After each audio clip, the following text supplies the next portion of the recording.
Okay, we are on air. We will call our September 2nd council meeting order. Please join me for pledge and prayer. I pledge allegiance to the flag of the United States of America and to the republic for which it stands, one nation, under God, indivisible, with liberty and justice for all. Dear Heavenly Father, I thank you for this evening you've given to us. Thank you for the opportunity to come and conduct the business of the city of Napanee. We thank you for all of our residents, businesses, and volunteers that make the city the great community that it is. We pray that you may give us guidance and wisdom as we contemplate the actions tonight, or just help us to honor and glorify you in all of our actions. We're going to pray. Amen. Thank you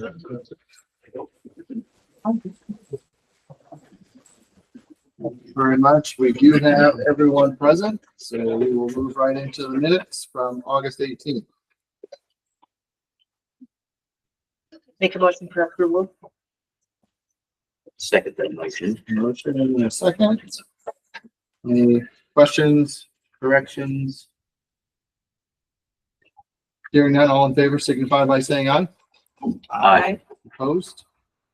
I don't believe we have any petitions or comments from citizens. I think I know everyone's here. No reports of committees, boards, and commissions, and nothing under unfinished business. We'll move right into new business. First item is resolution 792-25, and yep, I'll turn it over to you. This is a housekeeping item that it happens one time a year, and it should happen sooner than when I'm doing it now. So I apologize for that. It usually comes up around budget season when somebody will ask me, did you do a carryover resolution from year to year?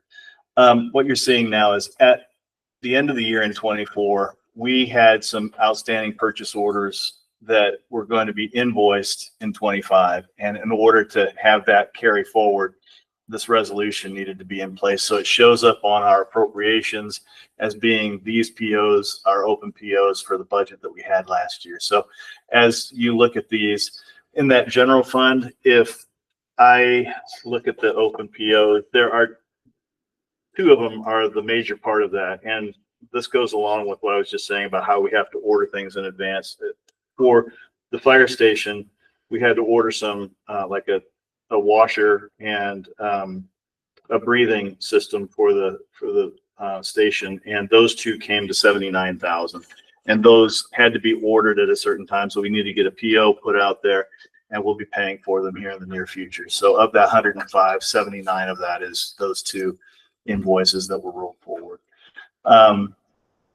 So with that, I'll just open it up for questions, but essentially it's just to make sure that we're in compliance with doing the carry forwards from one year to the next. Did we also carry forward the remaining balance from the budget from 2024 into 2025 to account for this? That makes sense? Yes, this was money that was budgeted for 24 that we're just carrying forward into 2025. But we probably showed a surplus in certain line items in the 2024 budget because we did not spend this money in 2024, right? Well, the purchase order allocates the cost and segregates it against the outstanding balances. Yeah. And so all we did was we took that portion of the budget and we rolled it forward. Yeah. It shows how much we budgeted for this year, and then a carryover is in the next column that shows what we're applying. Yes. And when we issue the PO, it becomes encumbered. So it's an encumbered cost. So we wouldn't necessarily take that encumbered cost And out of the 20, yeah, out of the understood. 24. So it would carry Makes sense. forward. Yeah. Thank you. Yep. Any other questions? If not, do we have a motion? Make a motion, we approve resolution 792-25 for forwarded purchase orders. Second. Motion second. Any further questions? If not, all in favor signify by saying aye. Aye. Opposed? Okay, motion carries. Next up, we have first reading of ordinance 1643. The Dietrich Building Historic Preservation Commission, several members are here tonight. Deb Parcell is with us from the Indiana Landmarks Foundation. They are recommending to council that we consider adding the Dietrich Building block into, as a historic district. Dan, I'll turn it over to you because you know a lot more about this, and I'll let you. Thanks, Mayor. Happy to answer any questions you all might have, but basically the recommendation from Historic Preservation Commission, Chairperson Nathan Bay here as well, and Trevor and all that stuff. But the memo recommendation to council is for the Dietrich block to be designated a single site historic district. So that would come with certain protections, oversight by the Historic Preservation Commission, should any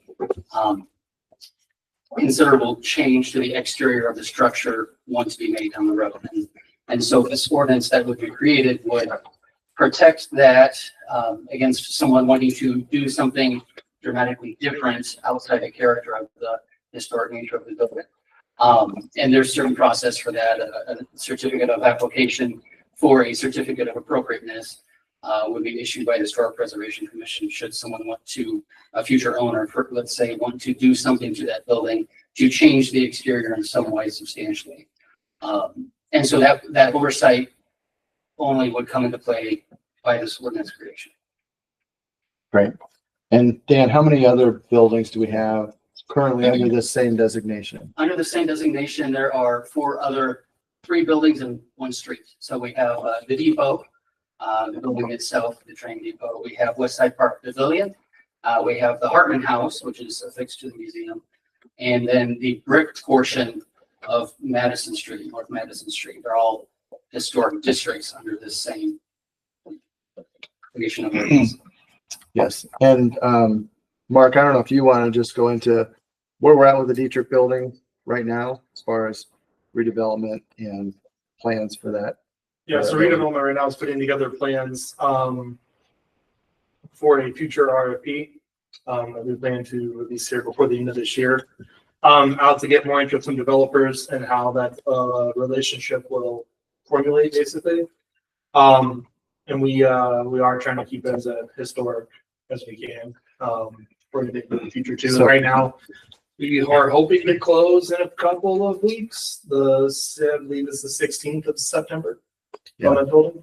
And just for council's information, a couple of years ago, when that building was sold to another owner, we were working with them, hoping to get an agreement to do a facade easement.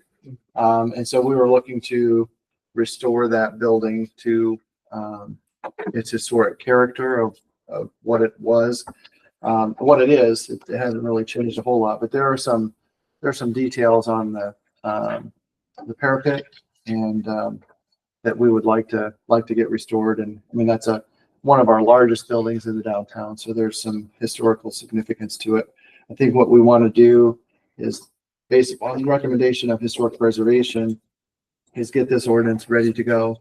And then as we get the RFP together, hopefully work with the developer before we finalize this ordinance, just to make sure that everyone's in alignment with the development of that building. So that's kind of a quick rundown of the history of that building, what we're trying to do with it. Appreciate all the work on it. Historic Preservation. Historic Preservation has been somewhat dormant the past 4 or 5 years. And so we're anxious to get some projects that they can work on, and glad to have them on board and doing what they're doing. So any questions? Is there any state oversight or compliance that goes along with doing what we're talking about? The state oversight itself, and Devin, correct me if I speak incorrectly here, but the state oversight comes in by Indiana code. It allowed NAPNY to create the Historic Preservation Commission way back when. And that's what gives the guidance for Historic Preservation Commission by ordinance to have this in place. There would not be any state oversight directly on individual properties as there would be at the city level. No compliance either, so inspections of anybody that's coming up and say, you're out of compliance because of fill in the blank? I don't believe so by this ordinance. I do think that that's under the purview of the Historic Preservation Commission to kind of make those determinations. But as far as technical assistance, Indiana Landmarks is there to kind of assist and give them direction that they need. Does this open up any avenues for grants at a state level that we don't have access to as easily as? That's a good question. Most of the grants that would be available are kind of already possible because it is in a district recognized on the National Register, which it being in that allows the potential for some tax credits for private owners. It allows for some grants to nonprofits and municipalities that own a structure and want to do some projects on it. However, any kind of oversight only happens really at the municipal level. It doesn't, this ordinance does not open up grants in that same way. So is redevelopment's goal just to get it up and running to the point that we want to resell it then to a private entity? And then this is the protection moving forward from that point as well as? The goal is for redevelopment to sell it to the new owner, yeah, and getting it back up to the historic value that, you know, we have drawings working until architecture with. So yeah, we are wanting to keep that building protected after the investment that we would make on that building. Does passing this ordinance give us any oversight to ensure that the building stays near the betterment of the building, so it doesn't fall into a state of disrepair and look shabby as it does now? Does that give us any ability to make sure that whoever the owner is keeps it? Yeah, the historic preservation, I believe, would be the one that would have the oversight of that. We still haven't structured exactly, you know, how we're going to do that facade. I mean, in the RFP, we could choose to do a exterior facade easement. So we would actually own the easement and the owner of the building would handle everything inside, but we would have oversight. It just depends on how redevelopment wants to do it. We could do the work and then in conjunction with the developer, private-public partnership, or we're doing the exterior, but after we get done with that exterior, then they're in charge of maintaining that. But we do have anything that they would like to do on the exterior would have to go through the Historic Preservation Commission to get approvals to make sure that we do keep the integrity of that building.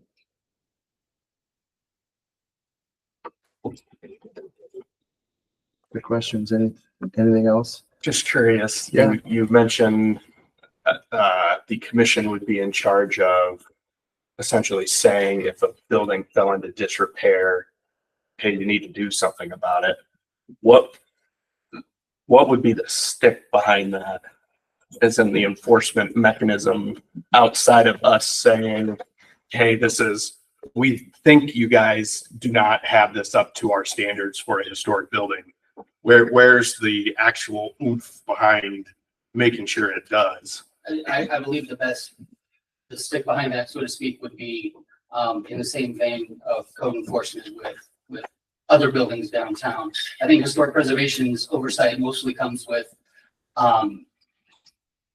if an owner wants to make a change that's beyond general maintenance, right?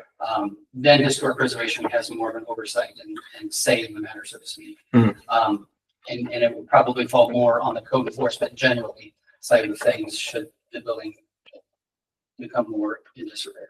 Okay. But following up what the mayor just said was that in the event there would be a facade easement, then the city would actually be the owner. So they would have control over the exterior. If we went down. If you went down that route. way. Yeah. I think there's some discussion is, you know, how much financially do we want to be involved in maintaining the exterior? But again, we're finding that redevelopment is there for projects that wouldn't happen but for the investment. And I think some of these buildings downtown, the condition that some of them are in structurally and exterior, while we have programs for, you know, awnings and small facade easements, a building of this magnitude really does not. I mean, I can't expect an owner to pay for the exterior improvements that we need to have happen without some type of assistance. moving forward, I think that can be put into the agreement that, you know, however we want to word that. And we would entertain your guys' opinion on that as well. At this point, though, we don't have anything set in stone as far as, are we going to be the ones in charge of that project, as in putting in the funds to said building? Yeah, I think we definitely want to have a say in what happens to that exterior. I think Right. redevelopment is willing to invest in that. Is that? Yeah, Is that what I'm just you're wondering asking? if we have an idea of, okay, how much are we prepared to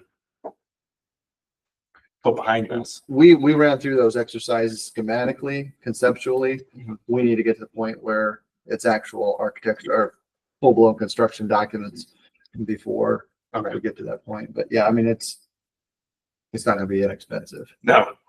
And truly, like, it's Yeah. as big of a focal point as it is on our downtown and some of the possibilities that we have for that. I mean, it's project work. I mean, Yeah, I don't think there's another building with as much lineal footage of no, frontage on 6 and 19 as that building. yeah, it's So, very important. I was just curious Yeah. if we've been able to put numbers behind that to see what. No, and when we get possession more, we'll have definitely more of an idea that we'll be able to run through. and the numbers we have are 2 or 3 years old. Yes.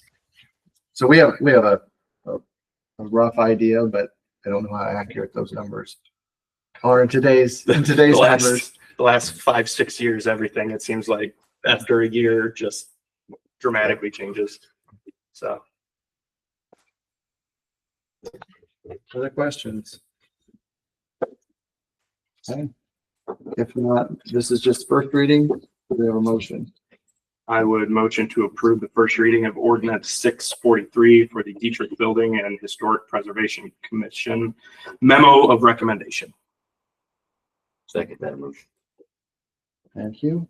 Any further questions? Okay. If not, all in favor on first reading signify by saying aye. Aye. Opposed?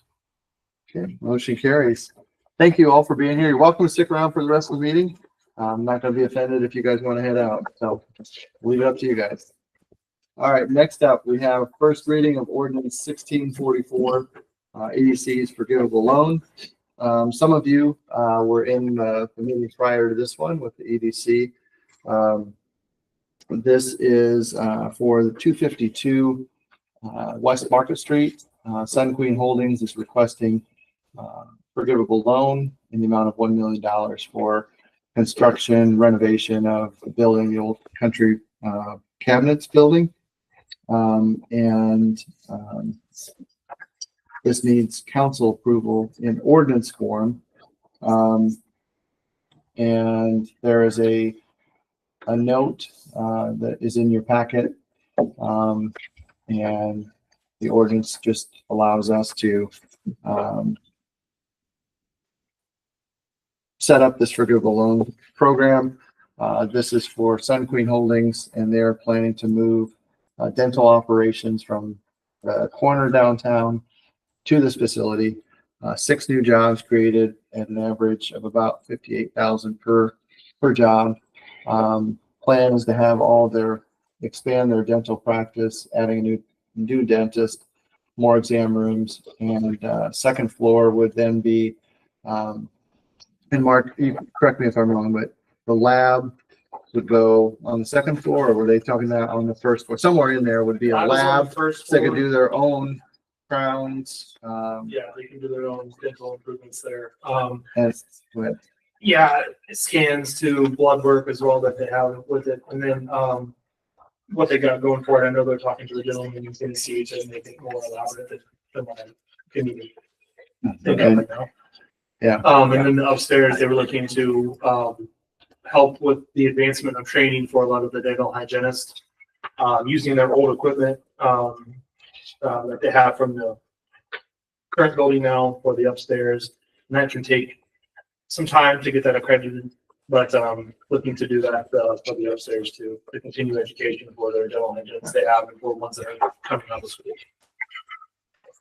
And hopefully trying to keep those hygienists here. And I don't know, Crystal, do we have images on this one? We do Or not. did we close out of the other one? I think, did I put images in the packet for council? I didn't. I am not sure. Crystal, if you can just go to the 9-2 folder. Yeah, should be the third one over. Did we have, forgivable loan program? Okay. I apologize. I did not have that in there, but,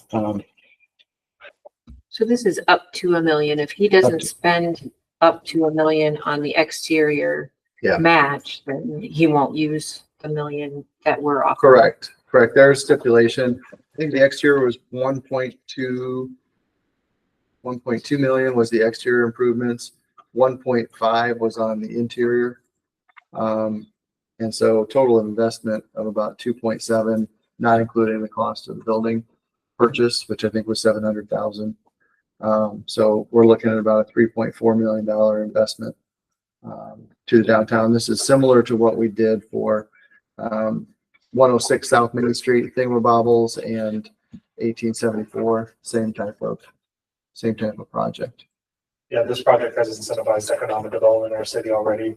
This helped Country Cabinets build a new, sell the building, build a new location west of town, opening up another spot in our downtown on the corner for future development too, for another company to come in, store, retail, restaurant, what have you on that. And then also it's going to be opening up some parking space in our downtown too. Currently right now, topping employees and patients take up, some parking downtown. They have 5,000 patients currently during that. And then keeping it in our downtown too is a huge economic boost as well. Not only will those patients just be going to topping, but moms, dads, grandparents run out to places downtown where the kids are getting worked on or after their own procedures. You get to visit before they head back to work or home. So it's great to have that in our downtown. Is this building in a TIF district? This building is in TIF district. It's in the downtown, Yes, it is. downtown, downtown TIF district, Do we know when that expires? 2040.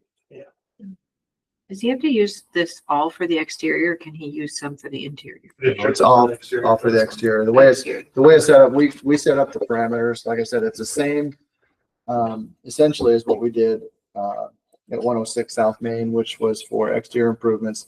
There were some structural issues that needed addressing the roof, some roofing. In the 106, there was some junk removal that needed to be taken out of the building, so that was included. So all that is negotiated in each forgivable loan note and agreement. So we can tailor and customize that, however we want, depending on what we're looking at. And he has a match? Yes, so right now the total exterior is 1.236 million for the exterior. Interior is 1.495. And then also he's going to be making improvements to the parking lot. It's not included on this, and that could be up to $200,000, sorry. And I think on 106 South Main, it was equal amount on exterior versus Yes. what he was putting in on the interior. He put in, renovated the first floor for retail and is putting in apartments on the second floor. So the investment has to match, at least at 106, has to match what was put on the inside. Same thing here. I mean, he's putting in much more on the interior than he's putting in the exterior. And it's not going to cover all of the exterior for him. Yeah, Those are the estimates. 106 was pretty much 1-to-1 match almost. This one is about like a 30%, so it's Say 30%? of what the investment was here. 28.7, so almost 30%. I think I know the answer to this, but is there anything that we can do that would treat this transaction as a qualifying event to reset the TIF clock? There are probably ways to do that. We can carve out and create a new TIF. We felt like there was at least 14 years left on the current TIF. What did it start? What did it start at? 2015. It's when the pavilion was built. And that was to extend the life of the TIF Is it worth downtown. it? Is it worth doing that? I mean, this seems like a huge event that Right. you can make an argument that it would justify something like that, but is it worth it? I don't know. I think we would have, our financial advisors probably Recommended that. would have recommended that. They And did recommend They it. would have recommended that. It had if it been was- a project significant that we would go through the effort to redesignate or start We've a been new talking with them TIF. about future TIF projects in the downtown, and there has been, for new buildings, new development, brand new development, that's been discussed for doing that. But they would not suggest it for this. So probably that property around the pavilion, which we're working on developing, that could be carved out and set up as its own separate TIF. Similar to what they're doing with the historic block district for the Dietrich building. We could do similar things on the TIF side and set that up as an economic development area. And, you know, have a 20 or 25, it keeps changing depending on the law. I believe it's 25 years is the maximum. So 2015 to 2040 was the downtown TIF. Did I hear in the last meeting, there is a commitment that he has to be in it for so many years? Yes, commitment needs to be in here for 10 years. Main, argument too for this, for the $1 million was to keep them in town and prevent them from leaving. Original discussion with Topping Dental, slash Sun Queen Holdings, was they were interested in finding a new location. They were looking around in the area. They've already done this before in another community, with Crystal, moving to Elkhart.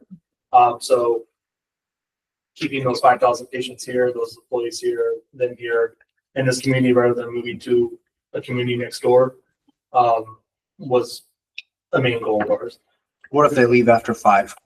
It reverts back to a 4.125% on that, and then we have a fallback clause in here. Does it equate to 100,000 a year? I mean, if we're gonna keep them, we want to keep them in town for 10 years with this forgivable loan. That's $100,000 a year to basically get our payback of $1 million that we're giving out, Sure. right? So they leave after 5 years. Do they then owe us 500 grand because they're leaving 5 years early? I think it's just the interest. Yeah, it's just the interest that's put on there instead of doing the forgivable loan. on that. And that's at a 4.125. 4.125%, yeah. If I read it right, it reverts back to the beginning of Mhm. the project. So it's not from a point in time forward, it's from the beginning. No tax abatement requests? Typically in a TIF area, we do not like to do tax abatements on top because what you're trying to do is capture that increased property tax. So the minute you do the abatement, you've lost all increment. Some of the abatement, though, there's benchmarks that I very much appreciate as far as employment, payroll, that sort of thing. If they have all of these plans that's part of this, That's why I do we discussed have with them. something as part of the time frame that keeps that? That's part of the tenure on that then. For the number of employees, the average of the wages. Yep. As far as For these plans six for building a school Hygienist. as part of this, Um, is that included in part of it? I have discussed with them on that, saying we need to have that in there, but I don't know if it's, I don't remember reading that in the description on this. And that's something I think we can. Yeah, I mean, the note that you guys have, the actual note, forgivable note form, it's substantially complete, but we can make suggestions in there and make some changes to that. Because the additional reason for the 10 years was that it was giving them time to get the accreditation process, because that's going to take 7 to 8 years on that.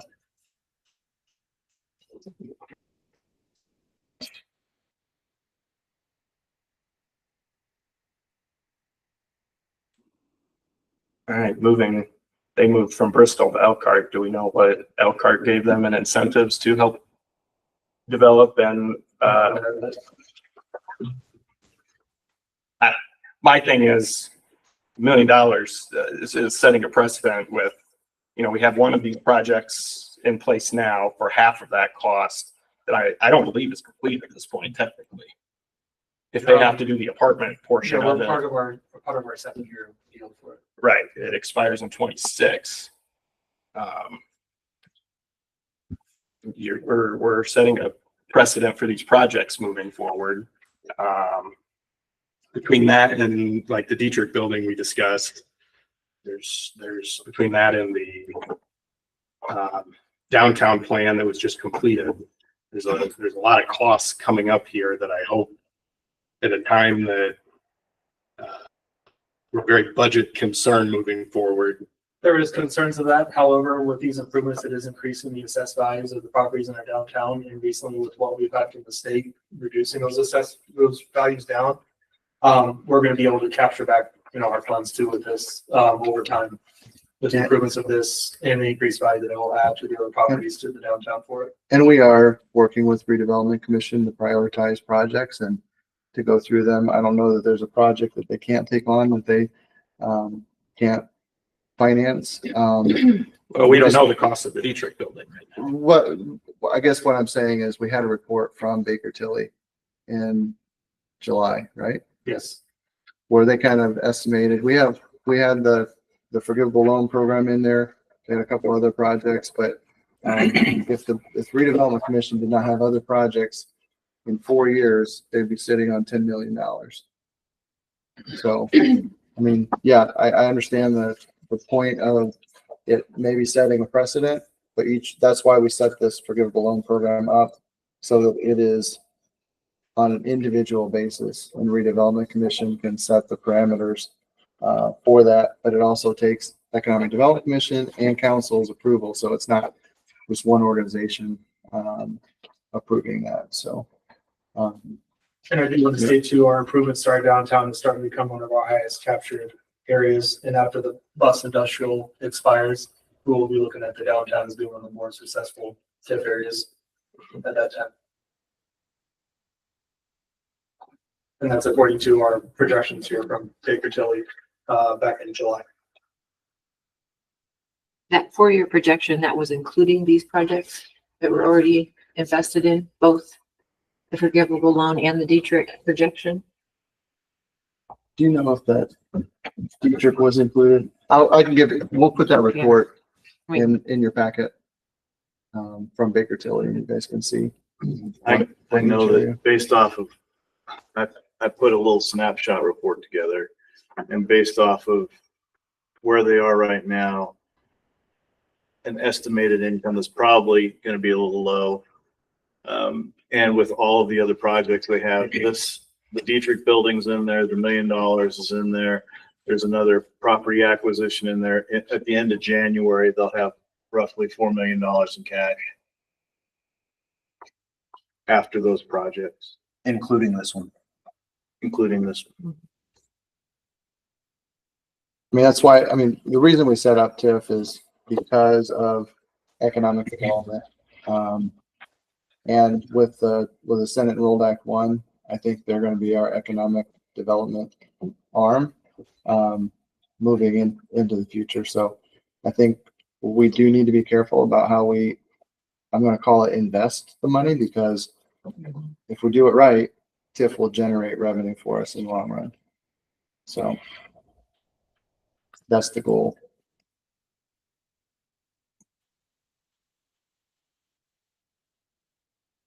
I think in general, when you look at the other project that we had downtown with Ace Builders, what they invested versus what we invested, you know, that percentage is way higher than what this one represents. This one, I think, just has everybody spooked because it's $1 million.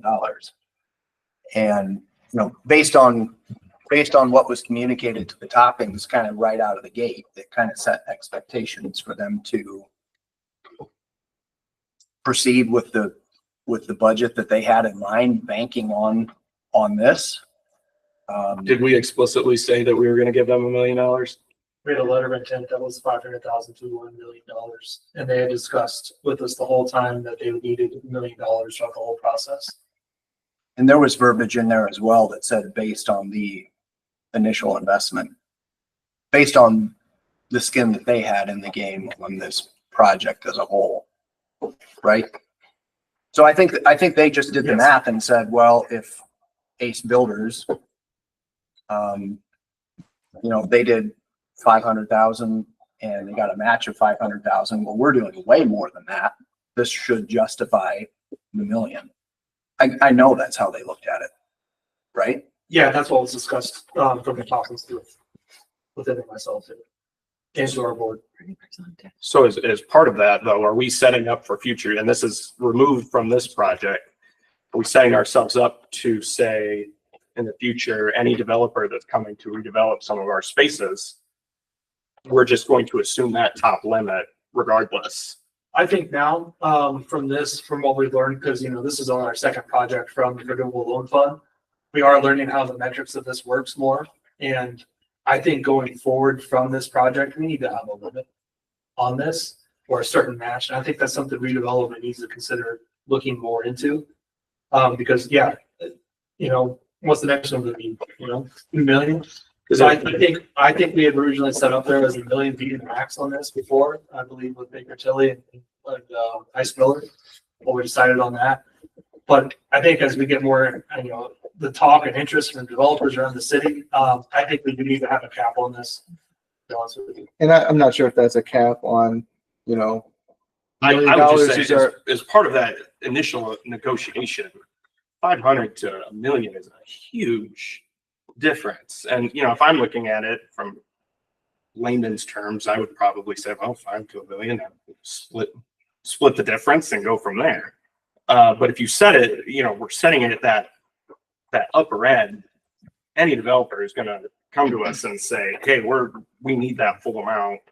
Well, and part of redevelopment is we are the ones that are funding that gap to get that project done. Because if it wasn't for that gap difference here, this project would not be. But would they have changed some of the plans to fit within that different scope? This is a one and done thing. Whereas, if you develop for future use, we have a school that we're not sure is going to be a thing, that we're hoping is going to be a thing, that's going to take us at least 7 years, as you say, to implement. And again, this is, I hate that we haven't, a specific project that we're talking about now that, now that we're actually getting into the use of this mechanism, it's, in my opinion, it's thinking, okay, in future, how are we setting a precedent with this, with that full amount for future projects when, are we best using those funds to, we want a nice space for these projects, whether that's, the one that's completed for this one, but are we building in a bubble? I don't know what the correct description is. But are we incentivizing going full costs and not being as a developer maybe as cost effective as they might have been able to if we've essentially given them that much. And full cost request is 1.2 actually instead of the million on it. But you said at the beginning that that $1 million, that $1 million was assumed by them from the get-go. Yeah, and then after that, change of scope happened when they were looking at the parking lot and safety of the patients leaving there as well, because they were about hit a couple times coming out of the dental practice or the future dental practice by those coming through the alley from the bank.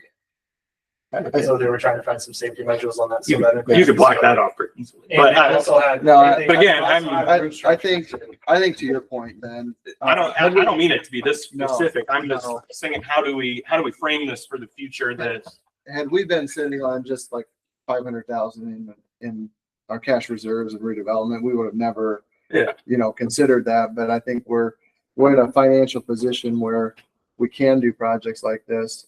We wanted to test some projects out to see what impact they have. I don't think we'll know until 5 or 10 years down the road, was that $1 million worth it? Are we going to see another $10 million in our downtown because of that? And I think we always have to be in that constant state of evaluating how we're doing it. Do we have do we have a tier where it's up to 100,000 for 4 or 5 projects during the year, and one project that's 500,000, and one special project every 5 years that's $1 million. I mean, not everybody that's downtown, I don't think, is going to come to us and ask for $1 million. I don't think there's enough work in some of those smaller buildings, but to have the tools available, we've been fighting to have some of these tools available to help with incentivizing some of this development for a long time.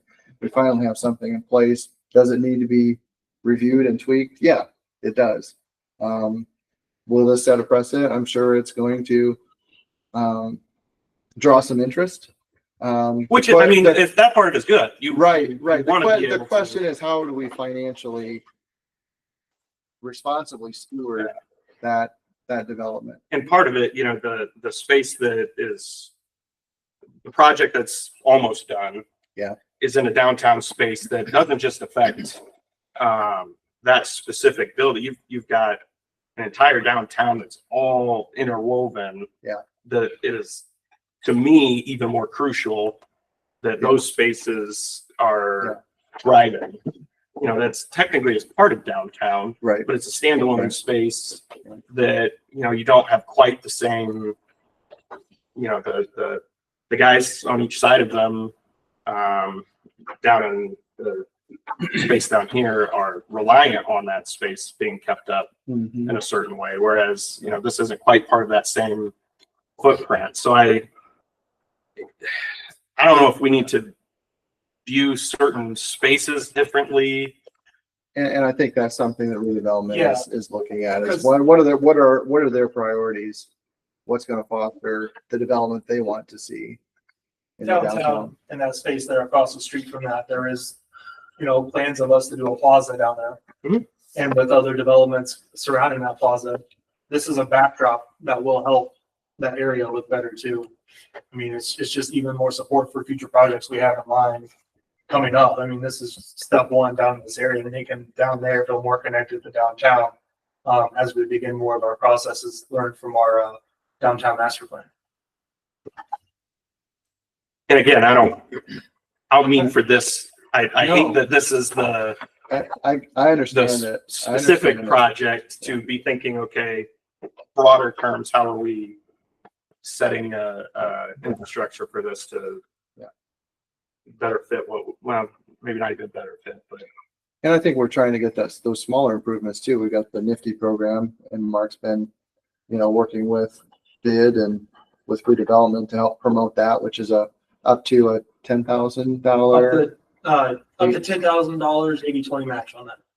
So for awnings, other extra I mean, improvements. that's been in And place those, for a long time. but that just wasn't being, No, utilized. And so we're, I think we're Well- seeing some of those smaller And now investments. we're learning more from TIF, more of what TIF can do from other communities from around the area and how that's improving them. I mean, we're seeing other communities around the area use TIF in ways that, we've never used them before. And, try to get the influence from those communities of what we can do to grow our community and make it better. It's what we're doing right now. I think with this project, I feel like I've stayed pretty close to this from the get-go. And I mean, to be honest, I wish it wasn't $1 million. I wish it was 500,000. This would be really easy. But when I look at kind of where this originated from, I mean, there's been a lot of heartburn from a lot of different people all the way along the way. And I think that so long as we as officials can look at mistakes that were made along the way and learn from them and try to manage expectations earlier, I think that these projects will go smoother. And I think that the heartburn that I was talking about, I think that's just the growing pains of going through some of this stuff. This is the second one that we've ever done. And I hope that, I mean, I'll throw myself under the bus as well to say that no mistakes were made. I hope that nobody thinks that no mistakes were made all along the way and there's nothing to learn from this transaction.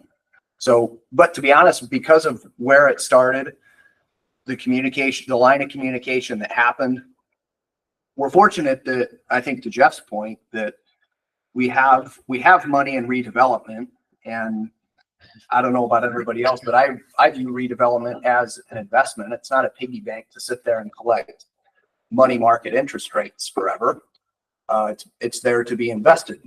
And we have a commission to tell us how that should be invested. So we're lucky that we have this money that's sitting there, that it's, once this is said and done, it's not gonna bankrupt anybody, or it's not going to derail much of anything, so to speak, in the near future. But I hope that future projects, we can manage expectations better out of the gate, so we don't have these bumps along the way. But when you step back and you look at however you want to cut it, redevelopment approved this. We just got approval from economic development. We've gone through the ringer with Baker Tilly on, can we afford this? Should we do it? And all of those are green lights. So to me, it's gone this far. And I have my own problems with it, but I mean, I'm probably going to make a motion to approve this. I wish it was less. I wish that expectations were managed differently right out of the gate, but to come this far and to derail it and tell the toppings thanks but no thanks, to me is not an option. I'm not going to do that. We all wish everything costs less, but when you look at the investment to our outlay, I mean, that's a pretty impressive number to look at 30% for our input to their 70%. I mean, that's something we have to look at going forward too, when we start to put parameters on that. We need to see that investment from those entities far and above what the city's putting in, what redevelopment is putting in. And that's where we can start to put those parameters. And that's a precedent that we can hang our hat on now, that we are seeing a huge investment on the developer's side. So, and I hope, to Ben's point, that future developers that come to redevelopment with projects like this, the next one could be 4 million. I hope that doesn't just rubber stamp. I think, to Ben's point, that we're just automatically going to approve 1 million and then 1.5, and there's no end to it. And I'm hearing that that's not the case, but yeah, we need to handle that up front and manage expectations up front, so it doesn't get out of hand and go through 3 different committees before now we're looking at $1 million in this group saying, man, that's a lot of money. And it is. But to rubber stamp future projects just to set precedent, we can't do that either. And I hope the last thing I want, that we are having these opportunities for development, that we have interest in the program, and that we are in a good place moving forward as far as, we have interest in it. That's the big thing. As a city, that's exactly what we want. But again, the process of how we got here,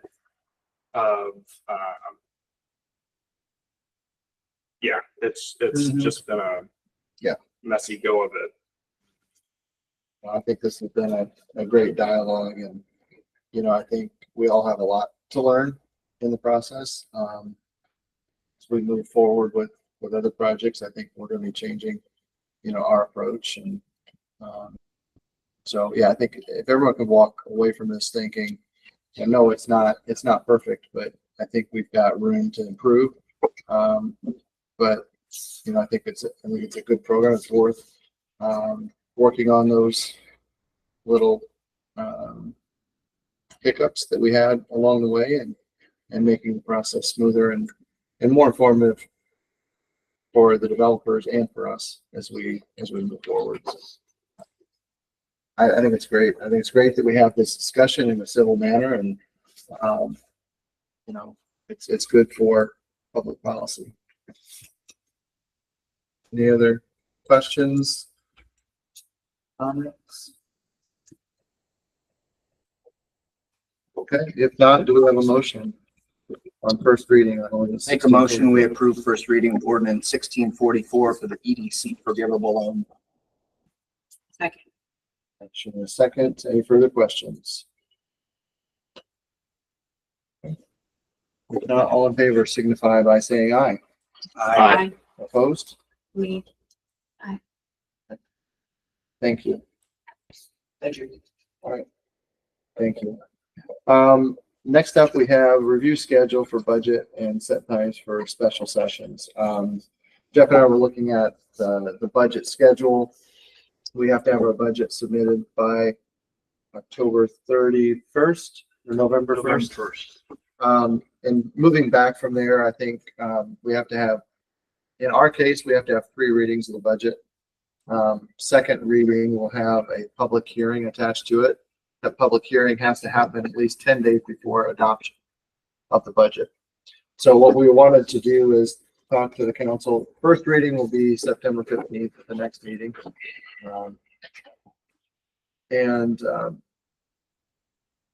The second, September has 5 Mondays. And so what we are hoping to do is to have a third meeting in September on the 29th for our second reading. And then move our October 6th meeting to October 13th for council for the third reading of the budget. Does anyone know of any conflicts that? I will not be here the 29th. I know that for certain. I will not be here the 13th. I will be here the 13th. And you will be here on the I will be here on the 29th? 29th. Okay. Any other conflicts? And this is, I mean, yeah. Jeff, if we needed to, could we adjust anything at the meeting on the 15th, or do you need to have that published in DLGF?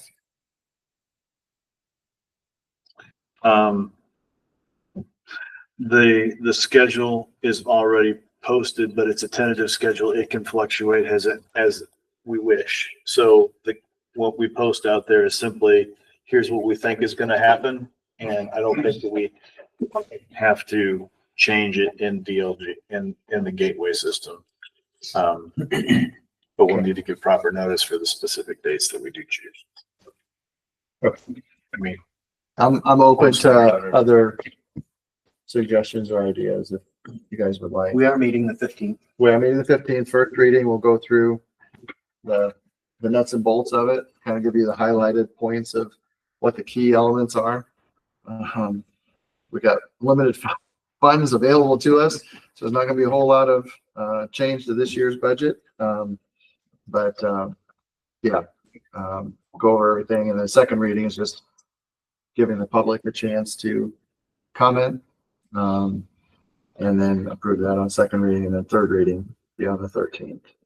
to go along with what the mayor was saying, I think the way it worked out last year was we did give the nuts and bolts. We usually give kind of a synopsis of what we went through and then gave it to you. And then you took that and said, okay, now that we have that, we're going to come back in 2 weeks and we'll ask our questions and such. That doesn't mean you have to do it that way, but that was the way you preferred to do it last year. Yeah. Was That's all. let me have it. Let me see what you've given us. Let us review it. We'll come back in 2 weeks and we'll ask questions at the same time we have the public hearing. I appreciated that.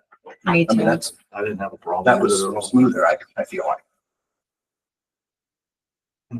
And we're choosing the 13th because the 6th doesn't work. Well, the 6th, we wouldn't, because if we're meeting on the 29th, Just a week we'll go later. 2 weeks. Yeah.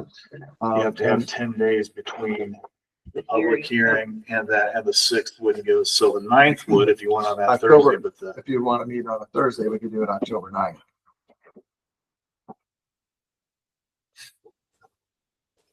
But the 13th essentially, was the next we Monday. would not meet on October 6th as scheduled. As long as everybody else can be here on the 13th.